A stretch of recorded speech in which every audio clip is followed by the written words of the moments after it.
headline ya kiugo kiu ndenda twarĩrĩrie ũhoro wa kiugo kĩo kĩenyewe, the word of God itself.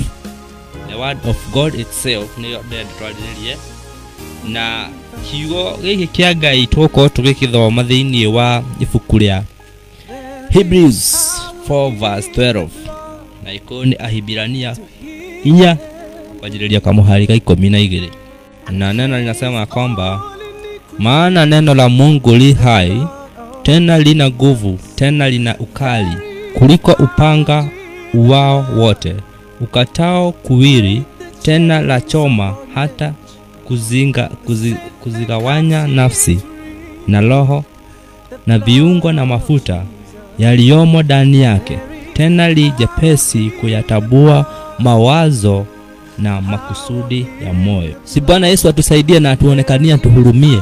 Tunapotegemea hili neno lituokoe, litegemea lituokoe katika maisha yetu, Mungu atusaidie na atuonekanie. Kwa sababu hili si neno ambalo linakaa kama panga ama kitu chochote. Huwezi linganisha hili neno ama nini na nini. Mungu atusaidie na atuonekanie, atuhurumie katika uwepo wake. Tusikuwa tunalinganisha hili neno lake na vitu za dunia. Hili ni neno ambalo liko hai na tena lina nguvu maradufu. Bwana Yesu atusaidie na atuonekanie, tuhurumie katika uwepo wake. Tusiweke imani yetu kwa wanadamu. Tusiweke imani yetu kwa waganga. Tusiweke imani yetu kwa wachawi.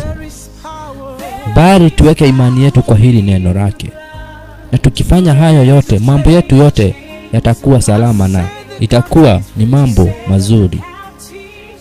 Aliyekuwa na wahubiria najulikana kama Manase yule Rev.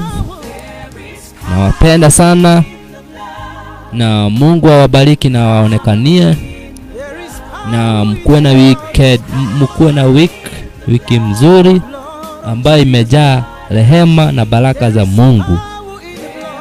Mimi nataka kuwaacha, na tutakapo patana Jumapili ijayo, najua neno hili la Mungu litakuwa pamoja nanyi.